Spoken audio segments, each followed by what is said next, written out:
کے لیے یہ الگ ہو گئے، یہ آبادی ہیں۔ ایک نکتہ یہاں پہ اور آتا ہے جو آپ کی زبان سے سنا کہ حضرت عثمان رضی اللہ تعالیٰ عنہ کا گھیراؤ کرنے والے بڑے بڑے جو تھے معتبر صحابہ تھے، ہم نے آج تک یہی پڑھا یہی سنا کہ وہ لوگ باغی تھے یا عبداللہ بن سبا، آپ تو شاید اس پر کلام کرتے ہیں کہ ایسا نہیں تھا، تو وہ ایسے لوگ تھے جنہوں نے حضرت عثمان کا گھیراؤ کیا، اور کچھ سادہ دل صحابہ کرام ساتھ مل گئے، ہم یہ سمجھتے ہیں۔ جیسے محمد بن ابی بکر رضی اللہ تعالیٰ عنہ، وہ تو خود اس خط کی وجہ سے ان کے دل میں تو دکھ آنا تھا، لیکن اس چیز کا فائدہ اٹھایا اس گروہ نے جو ان کو قتل کرنا چاہتا تھا۔ تو اس پر آپ کی کئی بار میں نے کلام سنا کہ آپ فرماتے ہیں کہ جی وہ تو بڑے بڑے جلیل صحابہ کرام تھے۔ تجمل صاحب، اب جو ہے نا مدینہ یونیورسٹی کے ایک ڈاکٹر، انہوں نے یہ فتنہ مقتل عثمان پر نا حدیثی روشنی میں کہ راوی کیسے ہیں سارا بحث کی ہے، بہت عمدہ کتاب لکھی۔ وہ عبداللہ بن سبا کے وجود کا قائل ہے، وہ کہتا ہے چونکہ کتابوں میں بہت ذکر ہے اس لیے ہم جھٹلا نہیں سکتے، اگرچہ کوئی صحیح سند سے حدیث کی روایت نہیں نکلی جس میں عبداللہ بن سبا کا نام آیا۔ یہ سیاست تھا، مسلم احمد، دوسرے یہ سارے فتنے کی باتیں بھی بیان ہوئی ہیں، مگر عبداللہ بن سبا کا نام نہیں۔ وہ کہتا چونکہ ذکر ہے بہت کتابوں میں ہم مانتے ہیں، مگر وہ کہتا رول نہیں، اس حضرت عثمان کے خلاف جو ہے نا ہنگامہ، اس میں اس کا کوئی رول نظر نہیں آیا، یہ کوئی روایت نہیں ملی، نہ اس کا کوئی دخل ہے۔ جو میں صحابہ کہتا ہوں نا، یہ تجمل میں نے بڑی اس بارے میں رکھی، ساری کتابیں جو صحابہ پڑھائیں، صحابہ سے کھنگالا، اور وہ ساری کو جب پڑھا تو پتہ چلا یار کون مفسد لوگ تھے، وہ تو بیعت رضوان میں شریک بندے تھے۔ جو رئیس الخیل تھا مصر کے لوگوں کو، ان کا امیر لشکر بن کر آیا، جس کا لوگ کہتے ہیں رجل السوء کہ برا آدمی، صحابی ہے اور بیعت رضوان میں شریک ہے، اور مسجد پر قبضہ کر کے نماز پڑھانی اس نے شروع کر دی، پھر عبد الرحمن بن ادیس۔ اور اسی طرح جب حضرت عثمان نے آخری خطبہ دیا تو اس وقت ایک شخص اٹھا، انہیں اسعد لے کر گھٹنے سے لگا کر توڑ دی لاٹھی اور کہا اترو منبر سے، اور پھر نہیں مسجد میں جانے دیا۔ وہ بھی جہجہ غفاری، حوالہ یہاں پہ ایک نکتہ، جہجہ غفاری بھی ایسے تھے۔ عمر ابن الحمق جو کہتے ہیں 4 بندے اندر گئے جن میں سے اس نے عمر ابن الحمق نے چھلانگیں لگائیں، اس کا سر بھی حضرت معاویہ نے کاٹ کر پھر ساری سلطنت میں گوایا، اور پھر اس کی بیوی کی گود میں جیل میں ڈال دیا، تو اس نے چوما، کہا تو زندہ رہا تو حق پر رہا، اور شہید ہو کر اب میرے پاس آ گیا۔ صحابی ہیں بڑے بڑے۔ اب محمد بن ابی بکر تو بچہ ہے، وہ خط کو بھی چیلنج کرتے کہ خط کوئی نہیں، جعلی تھا۔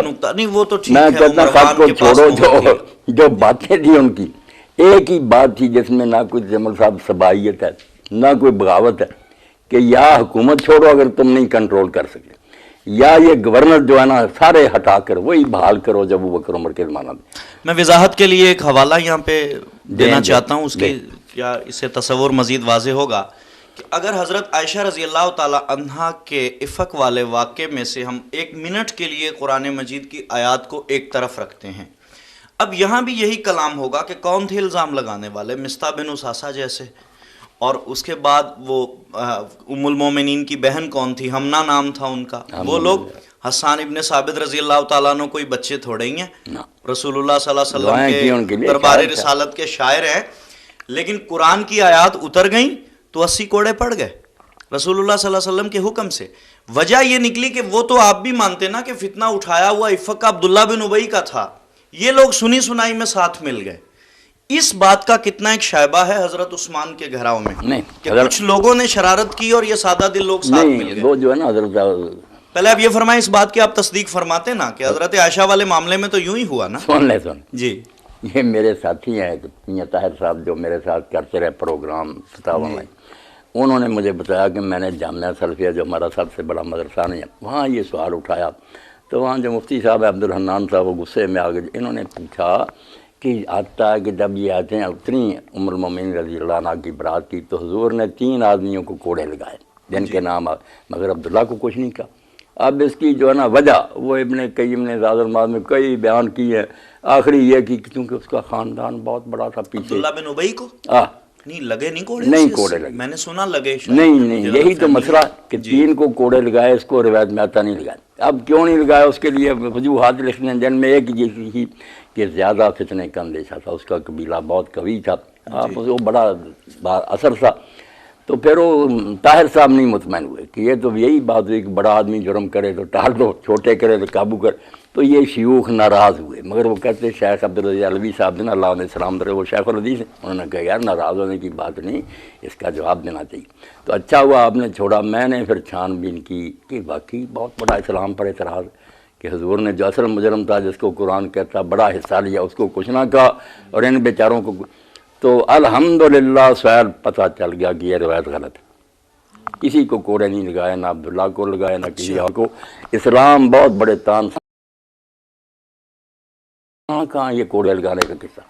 تو ابو داؤد وغیرہ جہاں جہاں تھے، محمد بن اسحاق ہی اس میں تھا، اور اب ساری دنیا جانتی ہے کہ وہ مدلس ہے۔ اصل جو ہے نا راوی جس سے لیتا اس کا چھپا دیتا۔ اگر تو کہے مجھے فلاں نے بتایا پھر سچا ہوتا ہے، بات کلیئر ہو جاتی ہے۔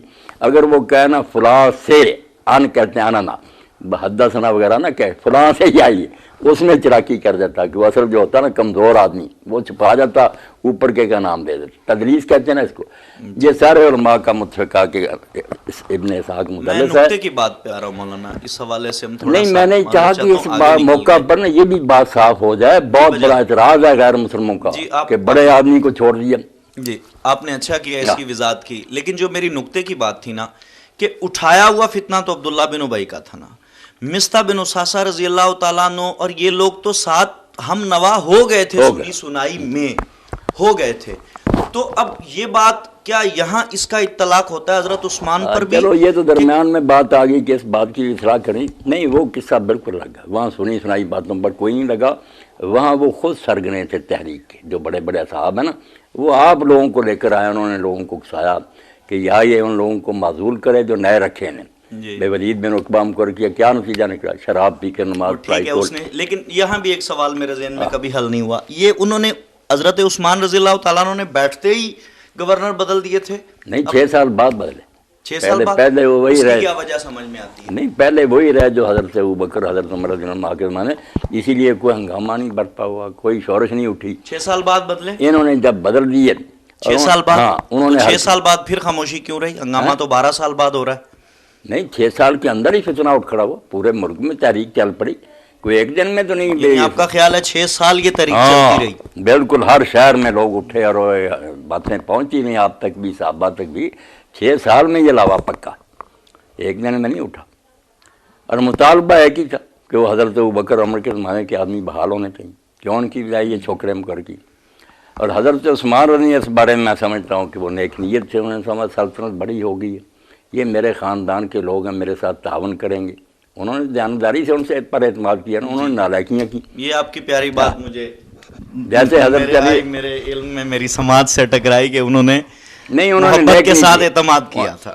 بعض لوگ اس میں معاذ اللہ ان کی بدنیتی ثابت کرتے ہیں کہ وہ جی اپنے خاندان کو نوازنا چاہتے تھے۔ جمال حسین جب یہ بات بھی لوگ بیان نہیں نہ کرتے، تاریخ میں اس کو حذف کر دیا نا کہ آپ حضرت عثمان رضی چھت پر آئے، محاصرین سے کہا کہ میں نے کنواں خرید کر وقف کیا، مسجد میں توسیع کی، تبوک کے موقع پر یہ کیا، وہ ساری چیزیں سن کر جو جواب انہوں نے دیا نا وہ نہیں یہ لوگ نقل کرتے۔ انہوں نے محاصرین نے کہا کہ ان میں سے ہم کسی بات کے منکر نہیں، سب مانتے ہیں کہ آپ کی یہ خوبیاں، مگر ان کا صلہ یہ تو نہیں ہونا چاہیے تھا کہ آپ اچھے حکمران ہٹا کر ان کی بجائے ان کو مقرر کر دیں جنہوں نے فسور برپا کر رکھا۔ اس کا جواب آپ کو نہیں آیا، انہوں نے کہا یا ان کو ہٹاؤ۔ حدیث ہے، یہ حدیث ہے، وضاحت فرمائے کہ حضور فرمائے عثمان اللہ تمہیں کرتا پہنائے گا، لوگ اتارنا چاہیں گے تم اتارنا مت۔ یہ چیزیں میں نہیں مانتا، میں نے ان کو دیکھا کہ یہ ساری بناوٹی ہیں، یہ حدیث نہیں ہے، مصدقہ نہیں لکھی ہے، مگر اسماعیل بن ابی خالد اس میں مدرس سب میں کمیاں۔ اگر ایسی بات ہوتی نا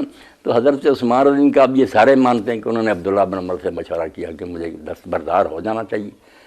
انہوں نے کہا کہ اگر آپ کو نہیں دستبردار ہوں گے زیادہ زیادہ کیا کریں گے؟ قتل کر دیں گے، اور آپ اگر نہ بھی قتل کریں کب تک زندہ رہیں گے؟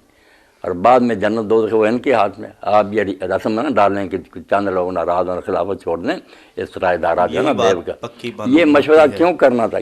کیوں بھائی؟ عبداللہ بن عمر سے وہ کہتے ہیں آپ کو حضور نے کرتے کا کہا، ہم سے کیا پوچھتے پھرتے ہیں؟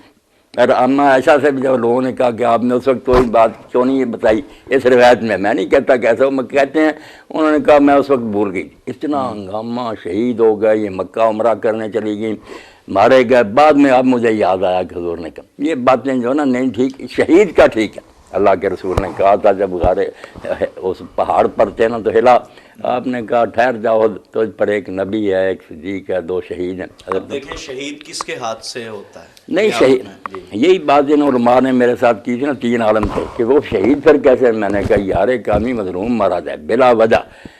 وہ اعتراض اپنی جگہ تھے کہ حکومت کا انتظام کیوں ٹھیک نہیں کرتے، مگر شریعت میں قتل کے لیے اسباب جو ہے متعین ہے. مذاق نہیں کہ جس کا جی چاہے بھئی یا مرتد ہو، شادی شدہ وہ زنا کرے، یا اس نے کسی کو قتل کیا ہو. حضرت عثمان رضی اللہ عنہ نے بھی یہی کہا نا کہ ان میں سے میں نے کوئی جرم کیا. قتل کا کوئی جواز نہیں تھا، باقی ساری ٹھیک ہے پریشر ڈالتے رہتے. اسی لیے صحابہ نے ان کی مزاحمت بھی نہیں کی کہ ایک مطالبہ کر رہے ہیں، شاید حضرت عثمان معذور ہی ہو جائیں. امام ابن کثیر کہتا خود لوگوں کو یہی خیال تھا کہ چھوڑ دیں گے، قتل تک نوبت نہیں پہنچے گی. اب جنہوں نے قتل کیا وہ بھی تجمل، کون جانتا کون تھا. ہنگامہ تھا، کچھ آدمی دیواریں پھاند کر اندر گئے اور انہوں نے آپ کو شہید کر دیا. اب وہاں بھی تاریخ میں آتا کہ آپ کے غلاموں نے ان کو قتل کر دیا. وہ جو قاتل تھے اصلی وہاں ہی مارے گئے.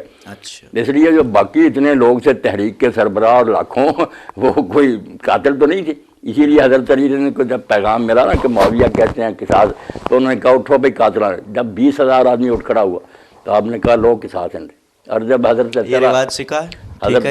حضرت طلحہ زبیر عمر میں بصرہ گئے، وہاں لوگوں کو قتل کرنا شروع کیا. اب جو بڑا تھا نا تھا وہ صحابی، مگر خارجی بھی اس کے بارے میں بھی یہی پڑھا کہ یہ بعض لوگوں نے تیر چلا کر یہ بات مشہور کی کہ حملہ ہو گیا. ہاں ذوالخویسرہ جو نہیں وہ بھی سن لینا کہ یہ چلا کر کوئی نہیں، یہ بھی افسانہ. دن دہاڑے شروع ہوئی جنگ، بالکل اپنی مرضی سے انہوں کی کوئی رات کسی نے نہیں کیا کہ ادھر حملہ کر کے.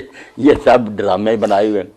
آپ پہلے وہ سن لیں کہ جب قتل کرتے تھے نا قصاص کے لیے، پہلے تو یہ لا قانونیت تھی کہ لوگ خود ہی قصاص لینا شروع کر دیں. مگر جب ذوالخویسرہ تمیمی کا معاملہ آیا نا، جو زیادہ حضرت عثمان کے خلاف تھا، اور یہ رسول اللہ کا صحابی تھا مگر بعد میں خارجی ہو کر مرا، سب مانتے کہ خارجی ہو گیا. اب جب خارجی ایسے ہیں جیسے تم کہتے ہو صحابی ہو گیا، جس کو یہ نہیں نہ ماننا چاہتے اس کے بارے میں زبان دراز ہے. میں اگر کسی کے بارے میں کہا اس نے غلط کیا، ہنگامے برا. ذوالخویسرہ تمیمی کا پوچھیں صحابی تھا ہی نہیں، خارجی ہو کر مرا ہی نہیں. پھر سب کہیں گے عبد الرحمن بن عویس تھا، تو اس کا معاملہ قبیلہ اٹھ کھڑا ہوا. انہوں نے پھر وہ سلسلہ قصاص کا بند کر دیا. تو حضرت علی نے دیکھا کہ اگر اپنے طور پر قصاص لینا ممکن تھا تو اب لو نا ذوالخویسرہ سے، اب کیوں بیٹھ کے آرام سے. کوئی جواب نہیں آیا. ایک لا قانونیت اور انارکی پھیلا دی، خلیفہ کو بھی کمزور کیا قصاص لینے کے لیے. اور حضرت معاویہ کی تو چال ایسی ہے کہ خود بیعت نہ کرو، جو بیعت کر چکے ہیں ان کے گرد خلیفہ وہ بھی ساتھ چھوڑ جائیں، بس ایک دن میں سارا بٹا بیٹھ جائے. اگر وہ خلیفہ امور تو بیان ہوئے نہیں، خلیفہ برک کی بیعت کیوں نہیں کی؟ جب یزید کا دورہ تھا تو یہ لوگ کہتے ہیں یار بے شک وہ فاسق فاجر ہو، حضور نے فرمایا خلیفے کے خلاف بغاوت. اس میں تو ناجائز سپورٹ دیتے نا، میں بالکل یقین رکھتا ہوں. نہیں، حضرت علی کے لیے نہیں نا گنجائش نکالتے کہ وہ خلیفہ نہیں تھا. کیوں بیعت اس کی نہیں؟ بغاوت کی، پھر زبردستی حکومت پر قبضہ کیا، بعد میں نالائق بیٹے کو اپنا ولی عہد بنا دیا. آپ صحابہ کرام کے اتنے دیوانے، میں بھی دین انہی سے پہنچا، مگر وہ سب بیٹھے رہے مہاجر انصار، حتیٰ کے ساتھ بن رہی وقاص جیسے. میرا عرض کرنے کا سوال جہاں سے شروع یزید کو بنا دیا قبلہ، میرا سوال وہیں پہ آ گیا کہ یہ ساری باتیں تاریخ میں ہو گزری، یہ دکھ والی داستان ہے. لیکن صحابی کا جو رسول اللہ صلی اللہ علیہ وسلم کے چہرہ انور کا دیدار کلمے کی حالت میں ہے، اس کی وجہ سے اس کا مقام گفتگو نیچے نہیں آتا. یہاں ایک مزید وضاحت کے لیے کر دیں اما عائشہ پر جب الزام لگا جناب امیر المومنین علی رضی اللہ تعالی عنہ نے، مولا کائنات نے کیا مشورہ دیا سرکار مدینہ صلی اللہ علیہ وسلم کو؟ یہی مشورہ دیا کہ آپ کو عورتوں کی کمی نہیں، طلاق دے کے نکاح اور کر لیں. ایسی بات ہوئی؟ وہ حضور کی پریشانی کی بات سے کہا، کوئی یہ نہیں کہا کہ یہ الزام سچا، یہ کہا اتنا پریشان ہونا کہ آپ نے ملنا جلنا چھوڑ دیا.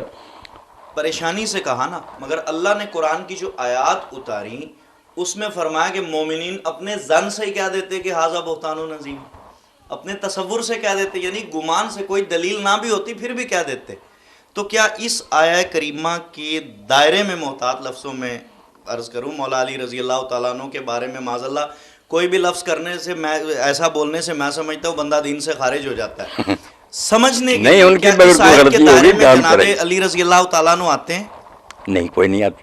مومنوں سے اللہ کہتا ہے تم نے اپنے ظن سے کیوں نہ کہا کہ یہ بہتان ہے. نہیں، انہوں نے جناب علی رضی اللہ تعالیٰ عنہ نے یہ جملے تو ارشاد نہیں فرمایا کہ حضور یہ تو صاف جھوٹ بہتان ہے. نہیں، یہ تو خود حضور نے ہی نہ کہ آپ دیکھنا، آپ نبی تھے، حضرت علی تو پھر بھی آپ کے خادم ہی ہیں. حضور کا تو وہ معاملہ بیوی تھی نا، نہیں غیرت کا معاملہ. بیوی بے شک تھی، مگر آپ جو نا کتنے معاملہ غیرت کا ہے. غیرت کا نہیں. آپ دیکھیں نا، یہ جو قرآن کہتا مومن کہہ دیتے بتانے، نبی پہلے کہہ دیتا بتانے، بعد میں بھی جو وہی آئی ہے لوگ آپ کے کہنے پر مانتے تھے نا کہ وہی آئی ہے، جی ورنہ وہ کہتے آپ نے اپنی طرف سے گاڑ لی، پھر کیا تھا. نہیں آپ سوچے نا، گنجائش تو تھی. منافق اور بے دین کہہ رہے یار نبی نے اپنی میں نعوذ باللہ حضرت علی پر اعتراض نہیں کر رہا، میں نہیں مذاق کرنا چاہ رہا ہوں کہ چاہیے. اگر ایسا ہوا بھی ہو تو ان کا مقام وہ مولا کائنات ہے، نیچے میں نہیں اس نظریے کا. میں کہتا ہوں علی رضی اللہ عنہ سے بھی اگر کوئی غلط بات ہوئی ہے تو کہنی چاہیے، کیوں نہ کہیے. لیکن احتیاط تو ضروری ہے. نہیں احتیاط سب و شتم اور جیسے حضرت معاویہ نے لعنت وغیرہ کرائی وہ نہیں ہم کرتے، مگر غلط کام نہیں، یہ تھوڑا سا آپ احتیاط کر لیا کریں، بیڑا غرق کر دیا اور دین کا ستیہ ناس پھیر دیا. نہیں کیوں نہیں، پھر کیا تھوڑے سے نہیں یہ تجمل کیا کریں. ان لوگوں نے ان کی حمایت کر کے سارا نظام اسلامی تلپٹ کر دیا. اس کا تصور ہی بدل گیا کہ جو بیٹھ جائے بس وہ کیسا بھی وہ خلیفہ ہی ہے. وہاں سے لیکن نیا رخ اسلام کے نظام کا شروع ہو گیا نا کہ برسر اقتدار آنا ہی گارنٹی ہے کہ وہ ولی ہے. مولانا پھر وہی میرا تو نقطہ ایک ہی پہ میں آگے رکتا ہوں نا. پھر آپ وہ فرماتے ہیں کہ موسیٰ علیہ السلام تو نبی ہیں. میں اسے استعمال کرتا ہوں صرف مثال کے لیے کہ اس آدمی پہ قتل کی حد تو نہیں لگتی تھی جسے موسیٰ علیہ السلام نے مارا. قتل کی حد لگتی تھی اس پہ، اسے قتل کرنا چاہیے تھا. نہیں موسیٰ علیہ السلام نے اسے قتل نہیں کیا، ہو گیا نا. دیکھو نا آپ نے تو مکہ مارا، اب مکہ کو قتل کا آ رہا تو نہیں، بس اس کی آئی ہوئی تھی وہ مر گیا، ورنہ آپ کا قتل کا کوئی ارادہ نہیں تھا، کوئی چھڑانا ہی تھا نا دو آدمیوں کے لڑتے. وہ تو گیا نا. نہیں وہ تجمل وہ میرے بھائی وہ ہو گیا یہاں کیے جان بوجھ کر کیے. چیختے رہے سارے مدینہ کے اصحاب کہ آپ یہاں حضور کی طرح امت کو چھوڑیں، چن لیں گے یا کوئی نیک آدمی خاندان سے باہر. کوئی بات نہیں مانی.